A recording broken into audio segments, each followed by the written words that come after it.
Well, good evening, Barter Black community. I am Amanda M. Kidd, the founder and executive director of 411 Kitchen. I am coming to you today with the Go Live Mastermind um, of January. And so today we are going to be diving into a topic that we don't really talk about too much. And, I thought it was only fitting that, because of what Barter Black represents and all of the great, opportunities that Barter Black affords entrepreneurs, I thought it was only fitting that we dive into, what it really looks like and means to have control.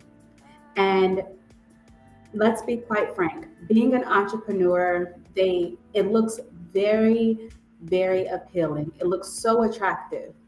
And sometimes we don't realize all of the things that are or that comes along with, being an entrepreneur.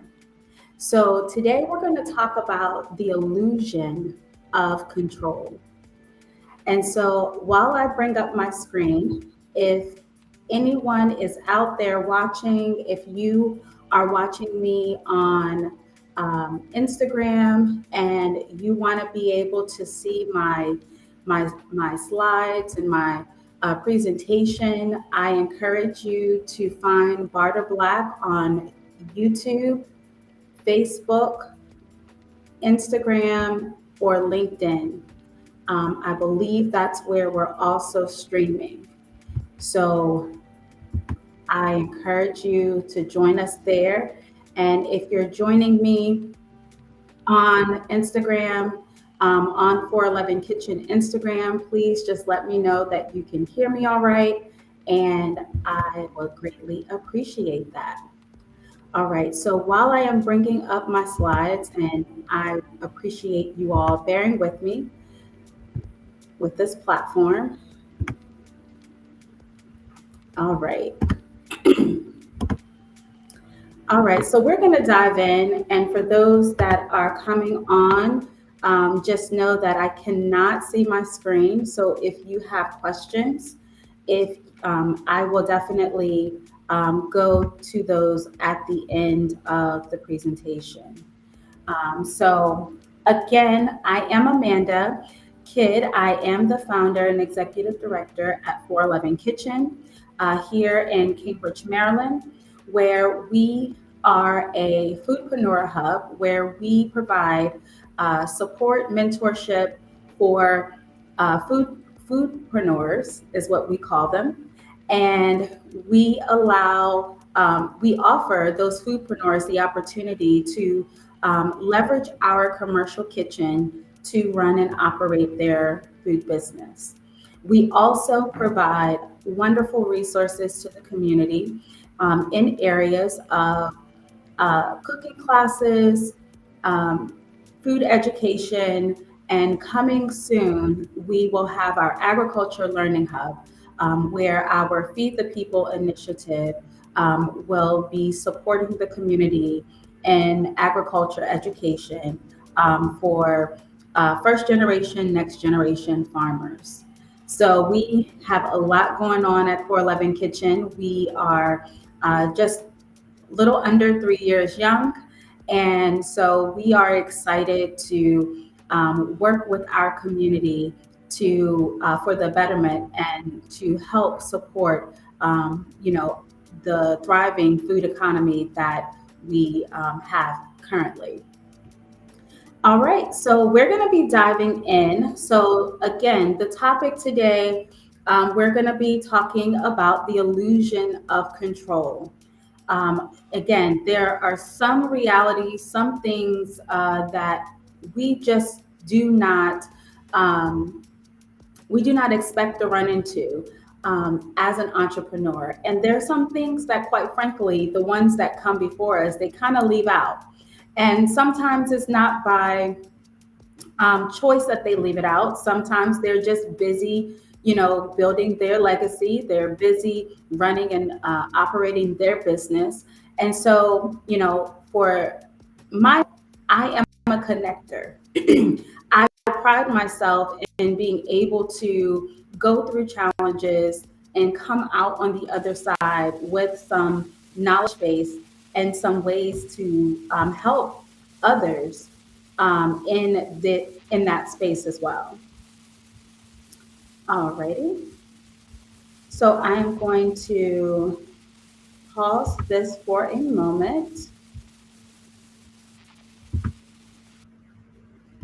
because I hear a little bit of static. Okay. I hope that helped that out some. Alrighty. And back to the presentation.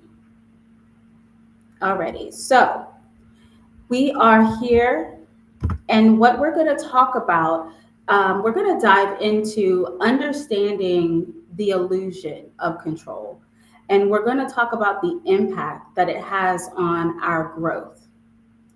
In order to, really understand where it is that we kind of have missed the mark, we have to go back and look at, some things that have happened and how it has or is affecting our ability to grow. And we're going to identify who and what is needed for a sustainable business.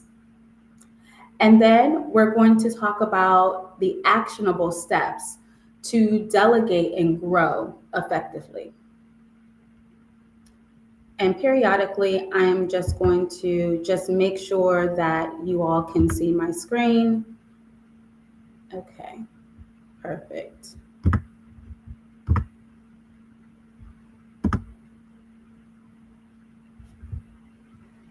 Again, it is a new platform for me, so I want to make sure that you all are on the same page as I am. Alrighty, so what is the illusion of control? And so I've, given this definition, the belief that we must manage every aspect of our business, to succeed. And so that's a very common thing that we've been taught, and especially in our culture, is that, you bootstrap it, you are the CEO, you are the treasurer, you are the financial team, you are, the legal team, you are customer service, you're providing the service, you're all the things, right? And so we're going to talk about some common behaviors of, having that illusion of control. And micromanaging is at the top. And so a lot of times we find ourselves not really understanding how to kind of let go of something, how to let it run smoothly, how to let it have mistakes and figure out, how to bounce back from those mistakes. And so because of that, we avoid delegation. We get, in a pattern and in a fearful mode that, if I'm not the one doing it, then it's not going to be done right, or it's not going to get done at all, or I'm going to have to spend more time correcting and fixing mistakes than if I just did it myself to begin with. And then it's the over involvement that leads to the over involvement. So then you're doing every single thing. You're, picking up the things from the store for the party or for the conference. You're, designing the conference. You're setting up the conference. You're, making the food for the conference. You're doing all the things. And so that is one of our pitfalls. When we become an entrepreneur, we find ourselves in a space where we are doing all the things. And because our culture has taught us to do all the things, don't trust anyone. Don't put, anyone in a leadership role or in a role that you're going to regret the decisions that they made for your company, um, we find ourselves in this space of these common behaviors.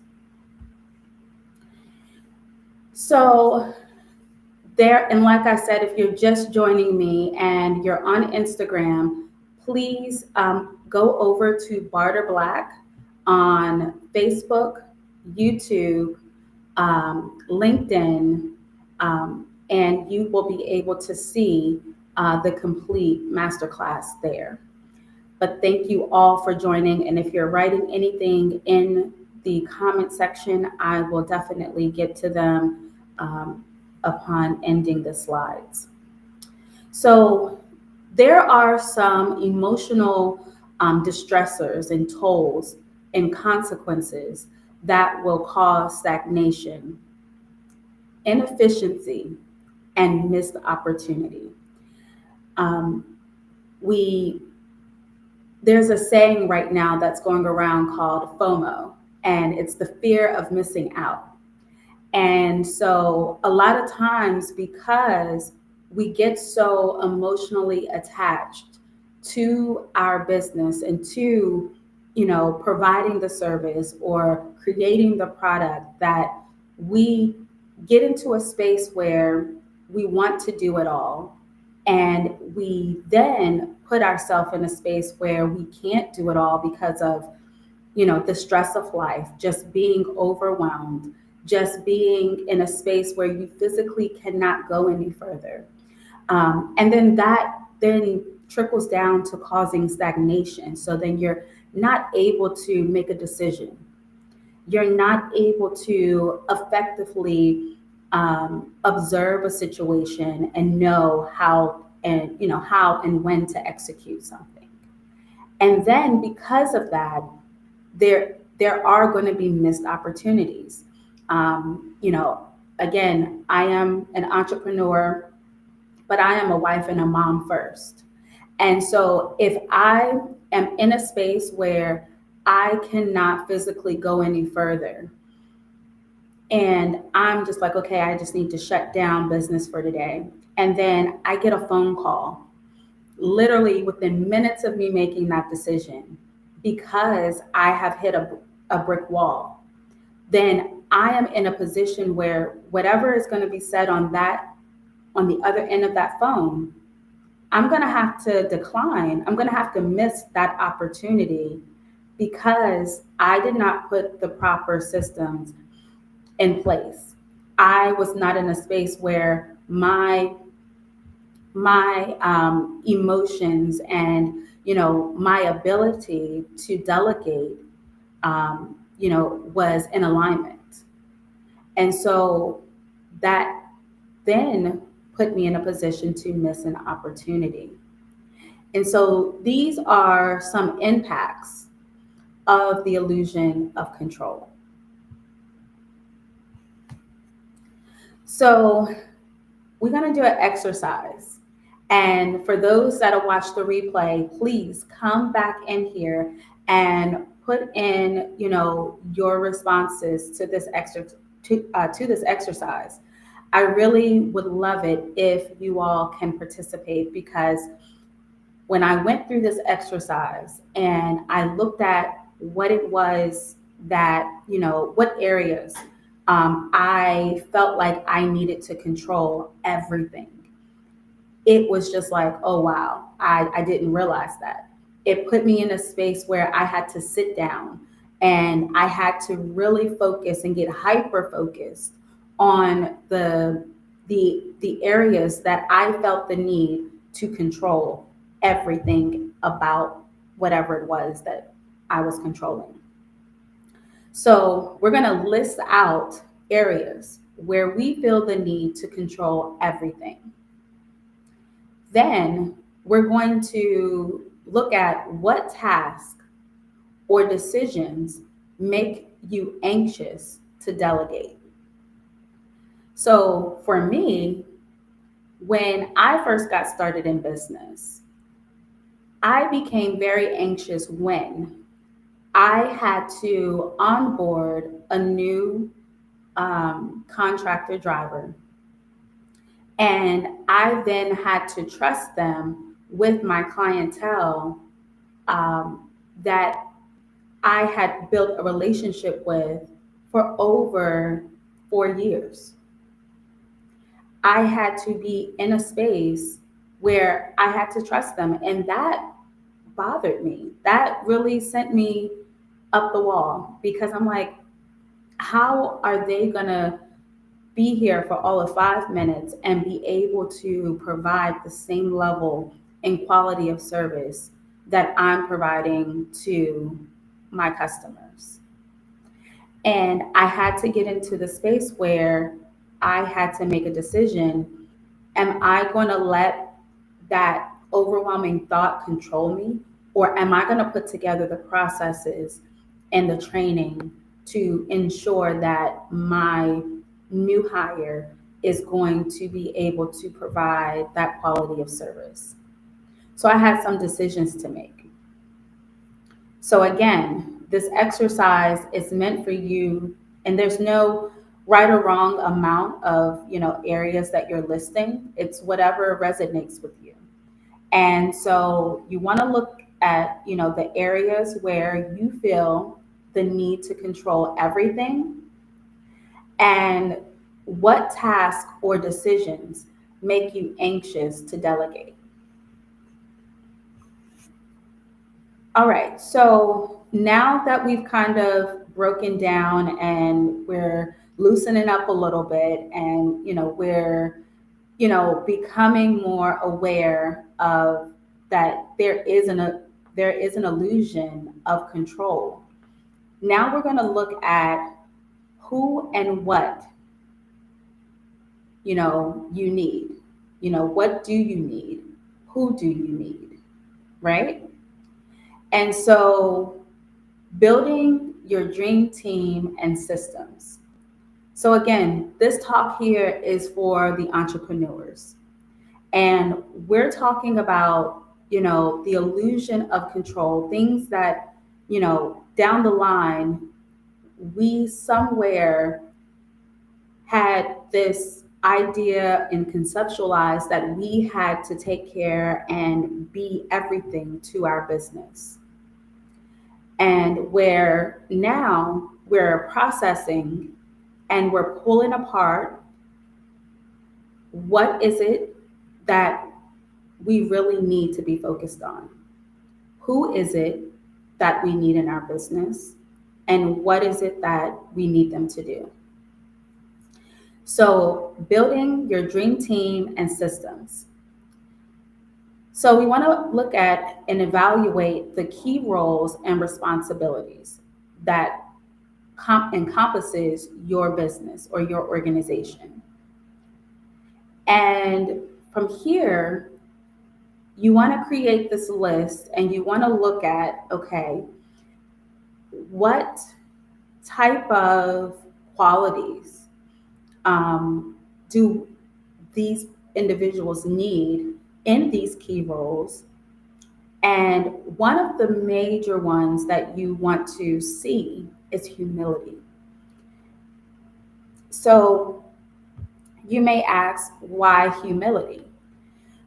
When we are humble, when we exemplify humility, we are in a space where we are able to kind of be malleable, be molded and mendable, right?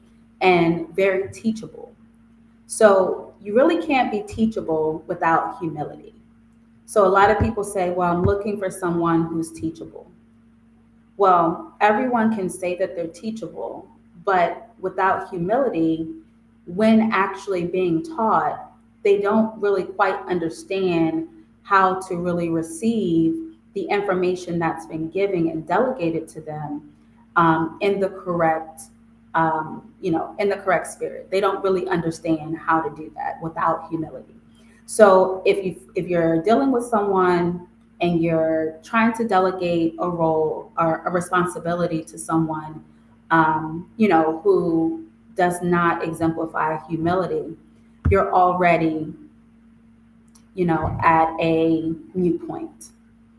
And so you want to look at someone also that is a continuous learner. So again, being teachable, it sounds good, but can they continue to be teachable? Can they continue to learn? And so these are, some of the skill sets that your team members will um, exemplify, that they should hold, and it should be very, very um, prevalent. And then you want to look at their cultural intelligence.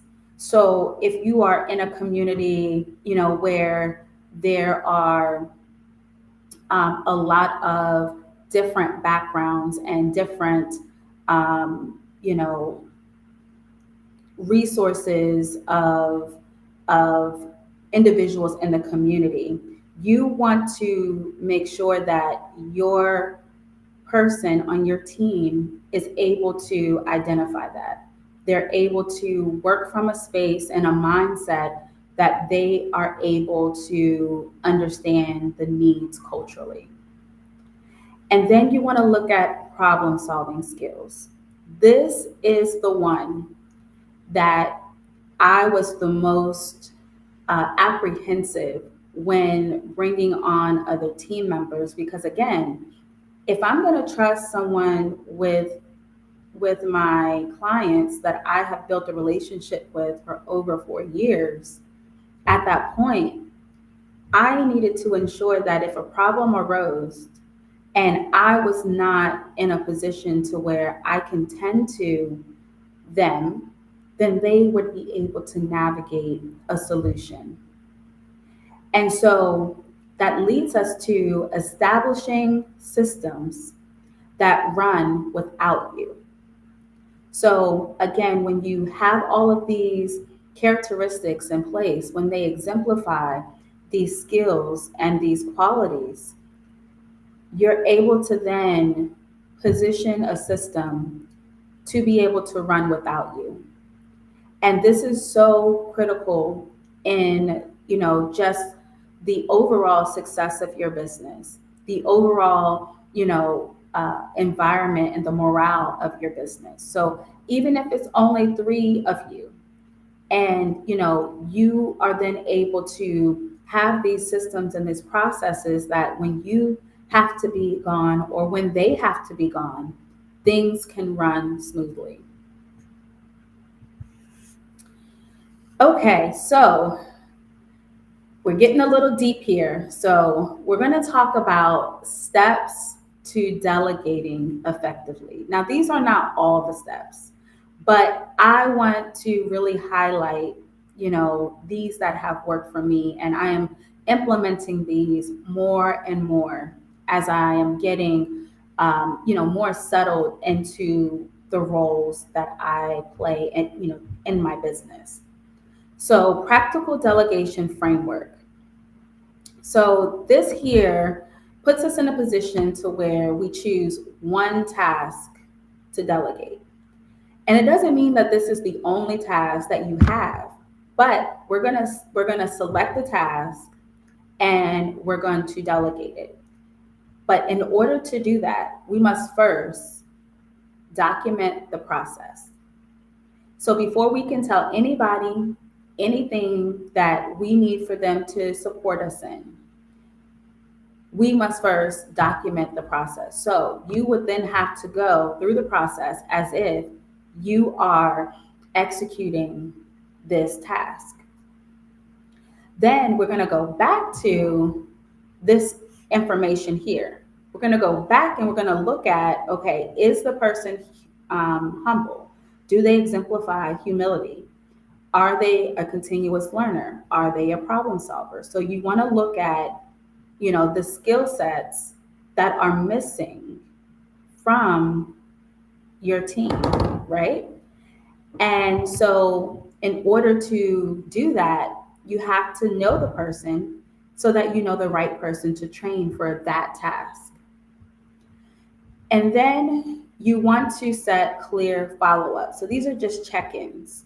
And follow-ups not in the space of micromanaging, but in the space of, hey, I just want to check in with you to see where we are with this task, with this project. So then that way you understand your milestones, you understand exactly where you are going, with the next task that you have to delegate. So you can build upon what has already been completed. So again, it may seem like, oh, that's it. No, there's definitely more, but these are the foundations. This is the framework.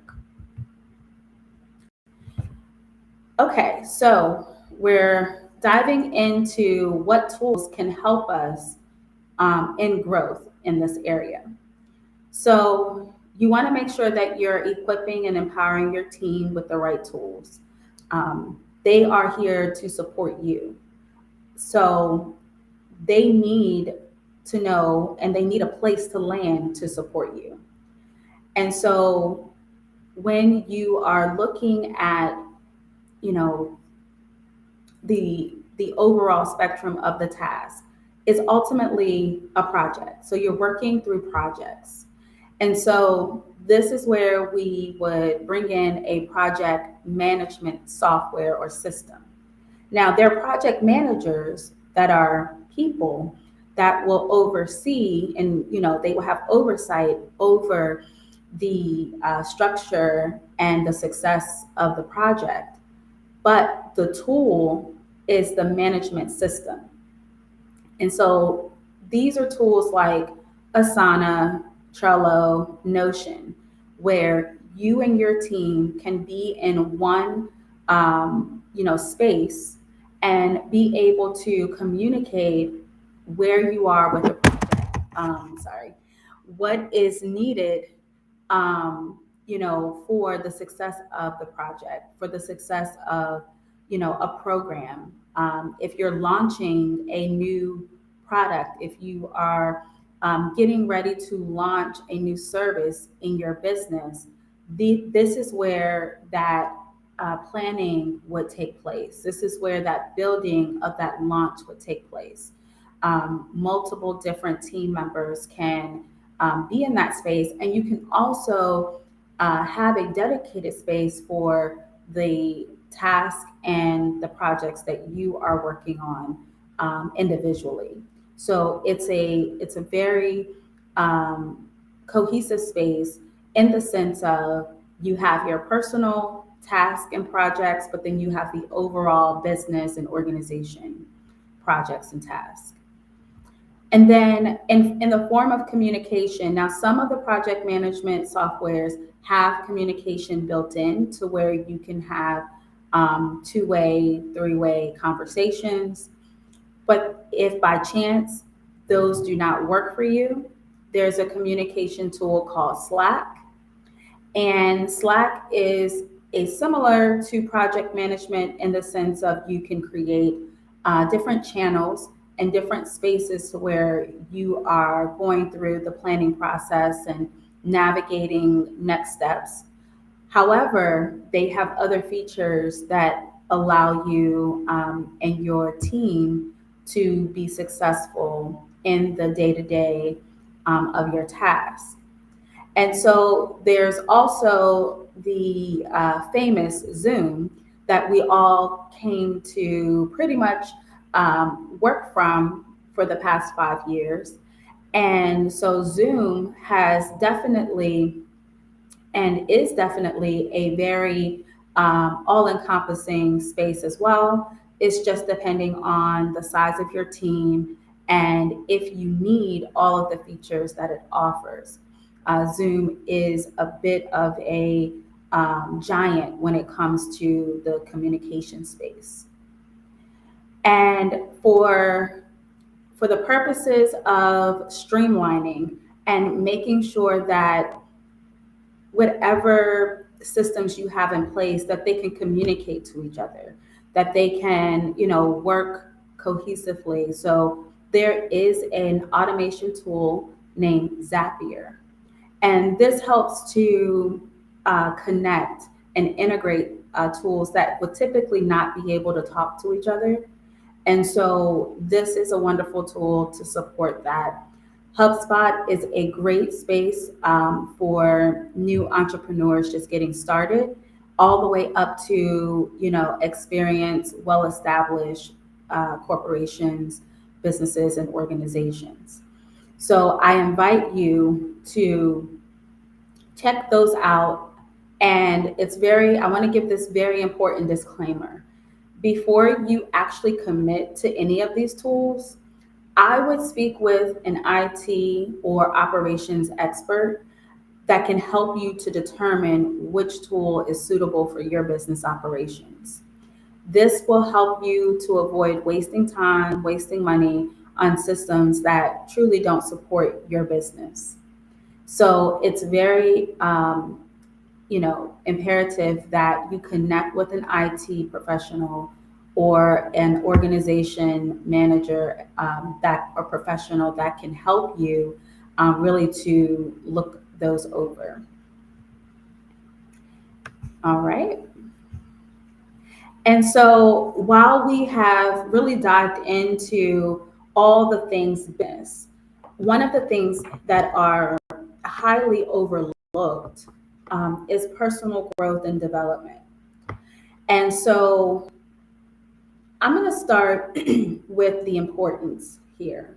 Why personal growth, having a personal growth plan is important.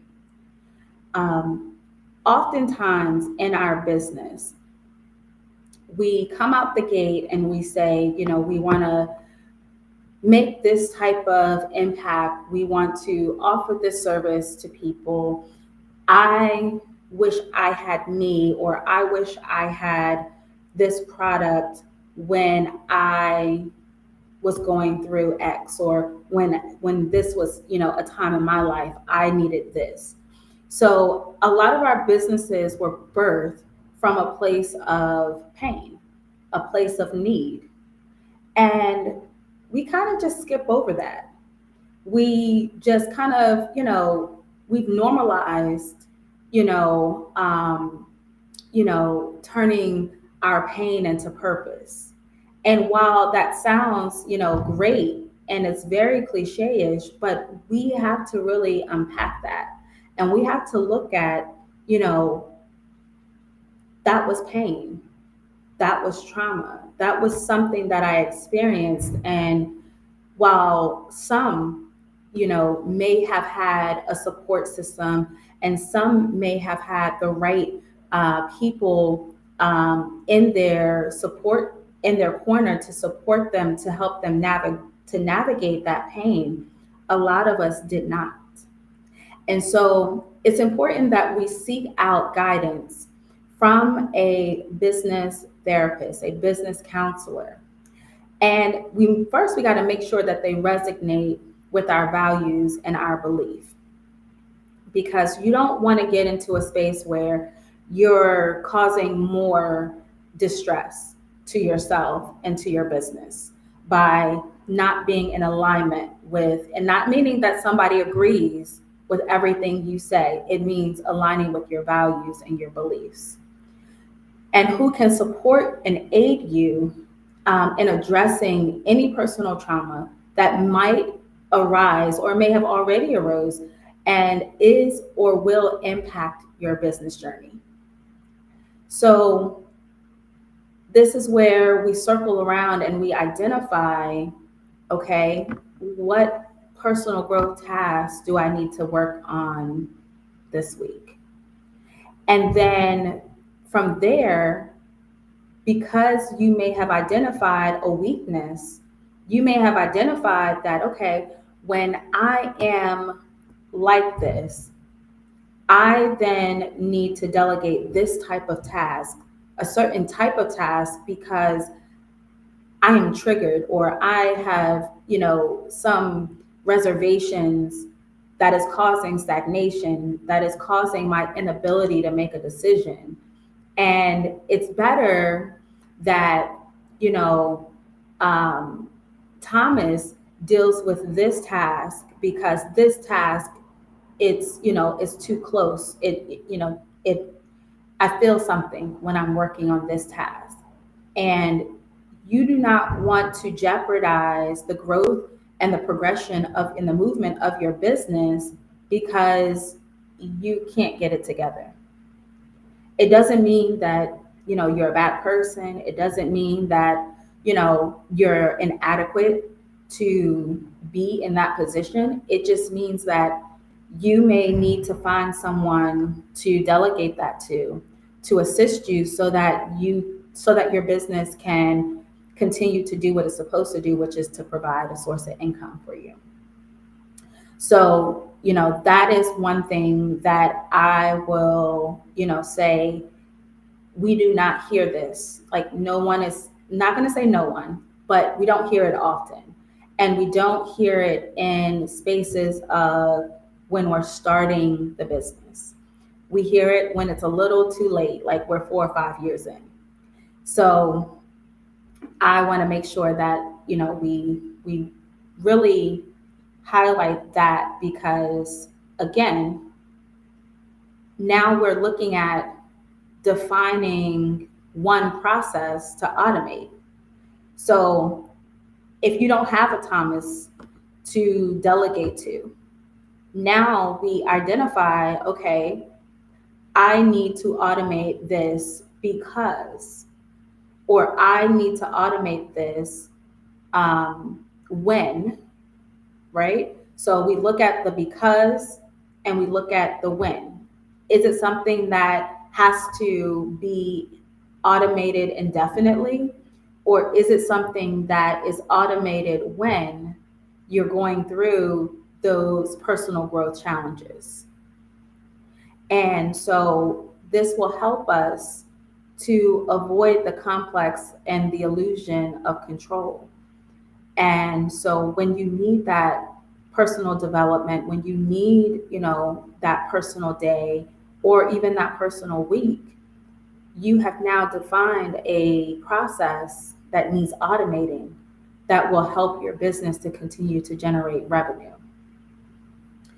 And you want to, when you've identified this, you want to then set a timeline for implementation. So you want to say, okay, I'm in the thick of it right now, but I'm going to give myself 4 days to get it together.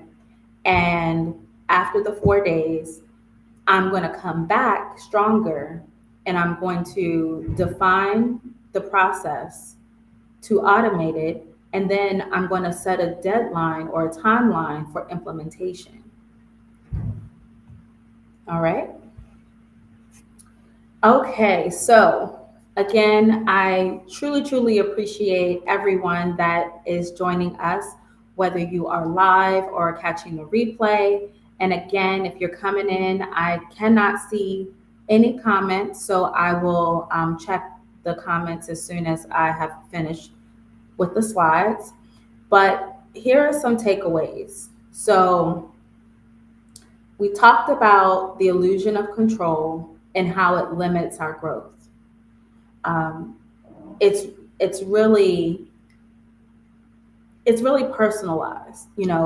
Again, when you go back and you do that exercise, you're going to identify, what are your areas of illusion of control, and then you can begin to define where it's limited your growth, and then you can work backwards to say, okay, what am I going to do to address this? And so we've processed and we've talked about, ways that we can eliminate the illusion of control. And it's by building the right team and system and how they are essential for our business and our personal growth.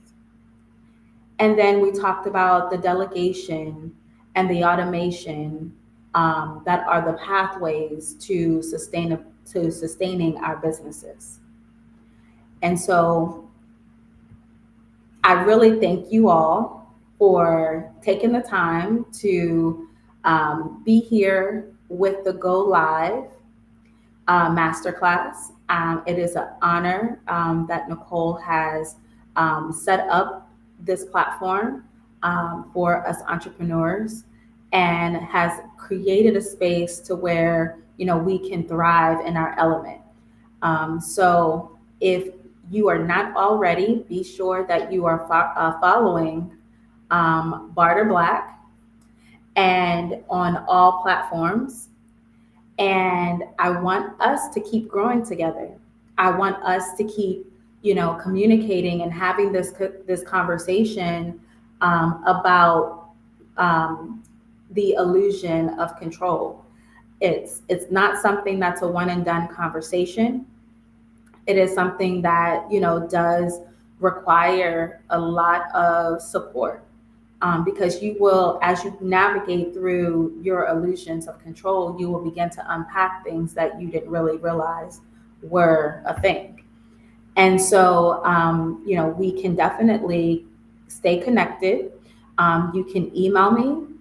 The email address is here for those that are on Instagram. You can DM me, but I am at Facebook, Instagram, and LinkedIn.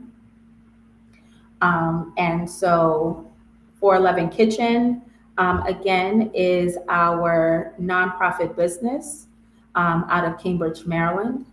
And you can find us there at 411.kitchen, or you can find us at 411 Kitchen on Facebook, Instagram, and LinkedIn, and coming soon, YouTube. And myself personally, I am Amanda M. Kidd at Facebook and LinkedIn. So I am going to stop sharing and I'm going to pop on over to see. Alrighty. If there are any comments here. Alrighty, let's go back up. Awesome.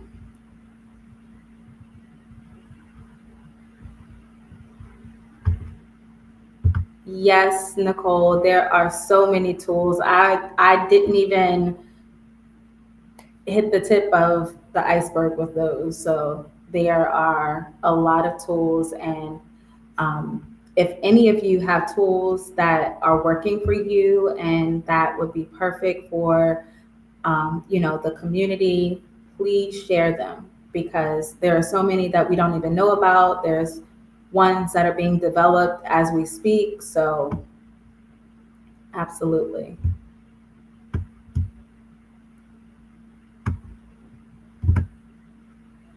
All right, so Nicole says automation may take a long time to figure out, but once it's set up, it's beautiful.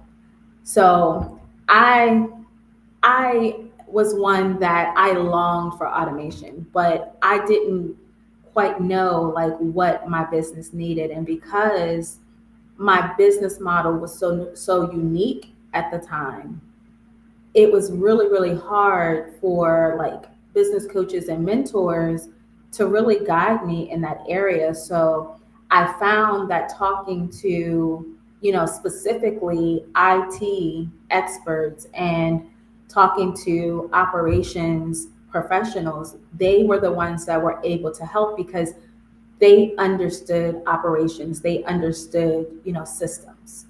And so when you talk to someone, make sure that they understand systems and they understand, operations, because we have a lot of mentors out here that, just because they've been in business, they just kind of speak from experience, but sometimes their experience was not on the operational level. Sometimes their experience was, it looked so much different than, really what the day-to-day looks like.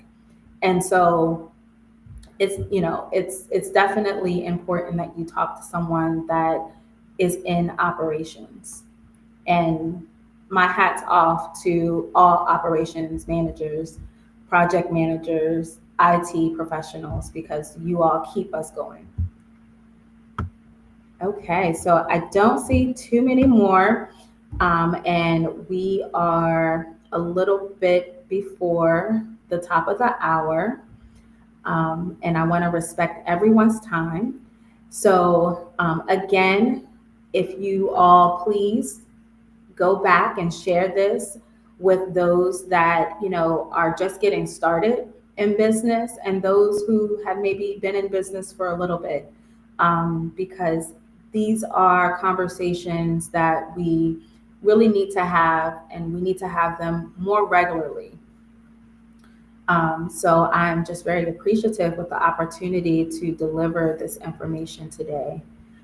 So if anyone doesn't have anything else, I'm going to, and Nicole, everything is good on your end. I'm going to end with this, and I look forward to seeing you all in the Barter Black community. Have a great evening.